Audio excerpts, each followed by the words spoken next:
Hi everyone, this video will be about Chopin teaching. So actually we have nothing about Chopin himself writing about his teaching or anything, but we have students of Chopin who wrote about it, or we have actually notes he put in students' books. So I will give you 6 topics, 6 things he was transmitting to his students, 6 things that he thought were important, and I will give you every time the source and the book it's coming from, so you can go read it if you are interested. Number 1 is finger independence or finger individuality. So that's actually something Liszt also was focused on. By the way, Liszt exercise number 1 in his 3 books of exercise is you hold 5 notes and you are just moving one finger, doing different rhythms and nuances with one finger, and then you skip to another tonality and you move the second finger, etc. So Liszt was busy with these 2, Chopin apparently too. He even said, I'm quoting, "Every finger has its own individuality. The thumb is the strongest, the index finger the most agile, the middle finger the most noble," that's a bit funny, "the ring finger the most awkward, and the little finger the weakest." Then that's from Eigeldinger, Jean-Jacques, Chopin, pianist and teacher, Cambridge University Press. So yeah, why having this finger independence? And having Chopin, it's a bit more nuanced. He thinks every finger has a special role to play. So he was also, I will come to this later, thinking about using certain fingers for certain phrases or musical reasons.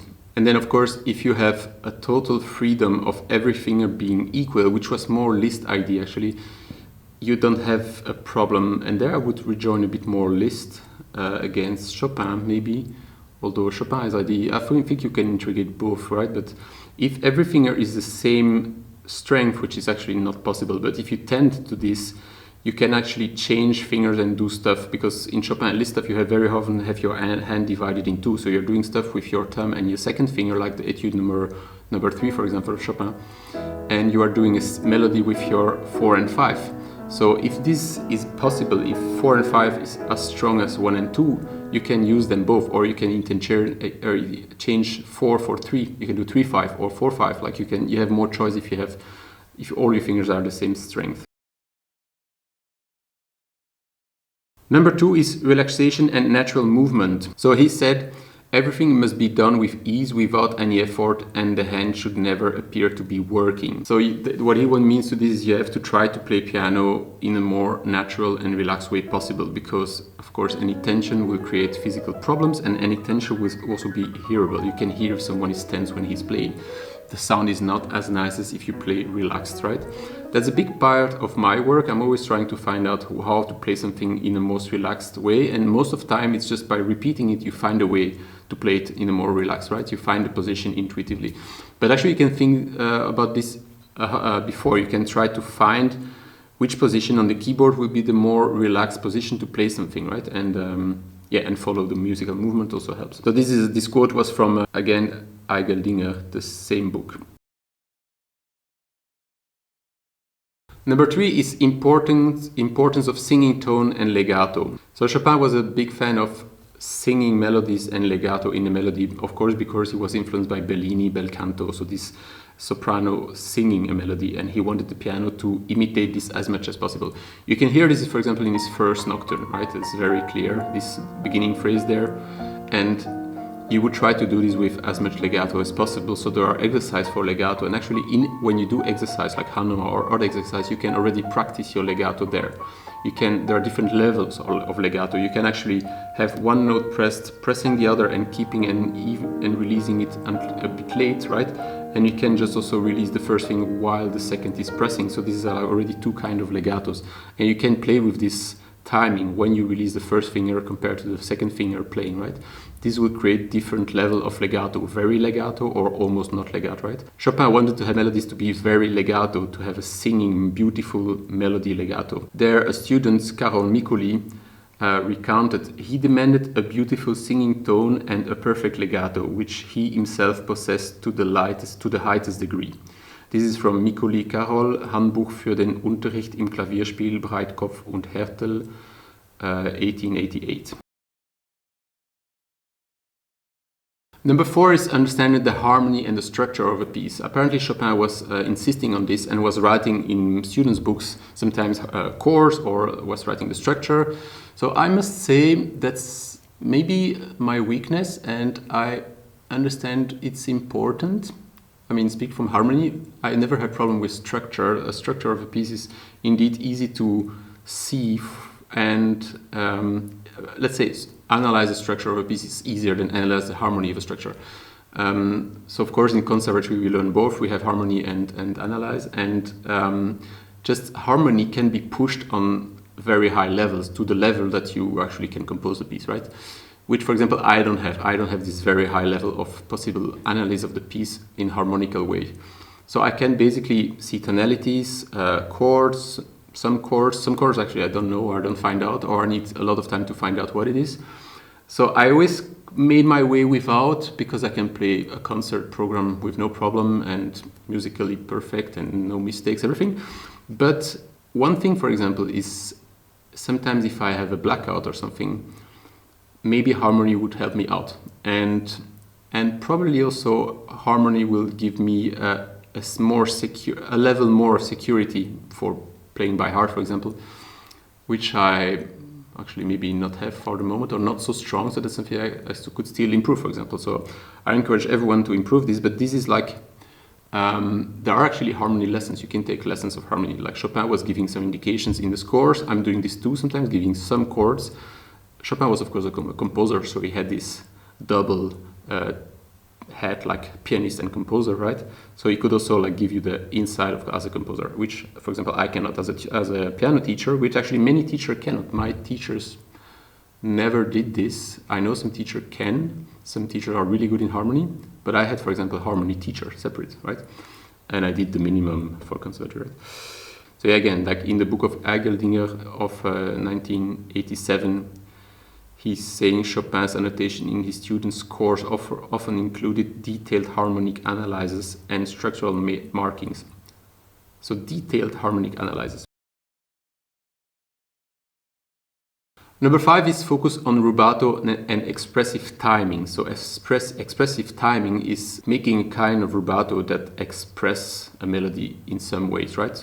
You can play with the timing between the notes to express stuff, like a surprise or dying out a phrase, or starting a phrase, or the middle of a phrase, or creating a climax, or etc., or creating a tension. So that's rubato. So Chopin was really insisting on this for every student to understand the music and find your own rubato for the piece or for the work and the emotions you want to transmit to the public or to the listener, and find your own way of rubato, not just copying a rubato, which is an important stuff too, by the way, because I have many students who typically, and I said this too when I was a student, who say, yeah, I was listening to this recording and he was doing like this, so I'm doing like this, right? That's not the right way to do, because the pianist you are hearing had an understanding of the work, and according to this understanding made a rubato that makes sense with this understanding, right? So you have to find your own understanding, otherwise you will just copy something but not completely right, and it will sound like you don't understand. Actually, you can hear this kind of stuff. You can hear when a rubato is not logic or doesn't make sense or is not intuitive or natural. You can hear this kind of stuff. And also, like, you would do rubatos in a piece, you will have, like, let's say a history of rubatos. If you have different stuff coming again, if you have the same stuff coming again, you would do maybe a similar rubato but exaggerate it a bit more the first time as the second time. And this is something you can unconsciously hear as a listener. While if you would complete different rubatos, maybe there would be no connections between both of the things, right? So you can play with this kind of stuff too and understand it. Educated rubato sounds better than accidental rubato, right? Then number 6, and the last one, is cultivation of your own personal style. So Chopin was insisting that everyone should have his own way of playing stuff. And this is a bit like similar to the rubato, but then for a general thing, right? More having your own way of playing the piece. And again, not copying someone. Because you have a history with a piece too, same with a rubato. A piece is a story, right? And the way you tell this story is according to your understanding of the story, right? The things you think are important in the story. Now, there are indications sometimes in the score telling you what should be important or not, but still this you can interpret yourself. So Chopin was known to be very individual for every student, which actually should be, and following each student's, like, let's say, intuitions or personality tricks to adapt this into the music. There, the book for speaking about this is Hedley Arthur, Chopin, G.M. Dent and Sons, 1947.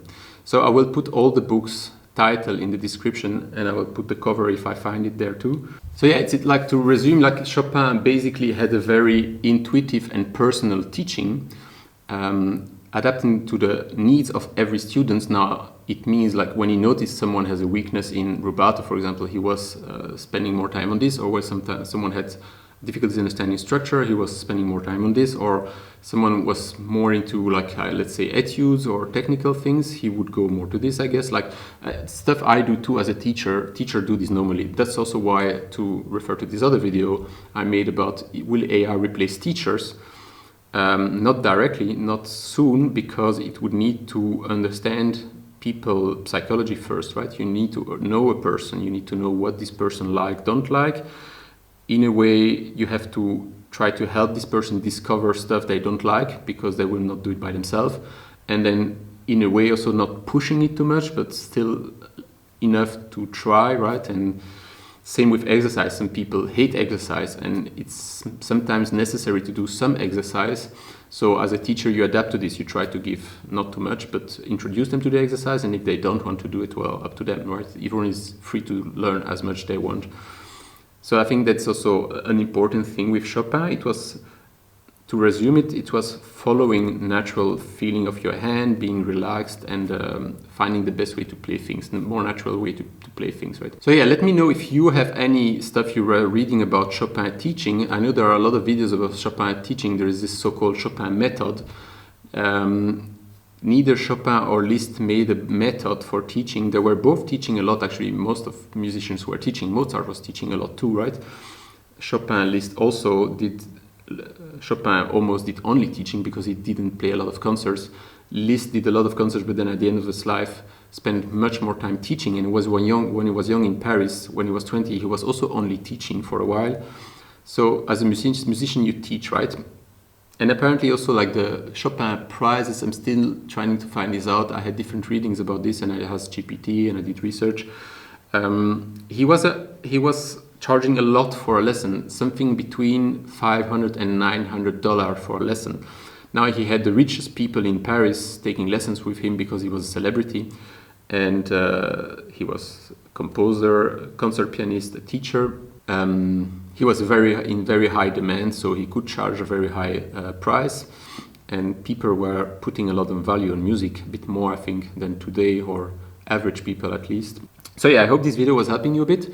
You can try to integrate this in your playing and read the books if you are interested to know a bit more about his way of playing or teaching.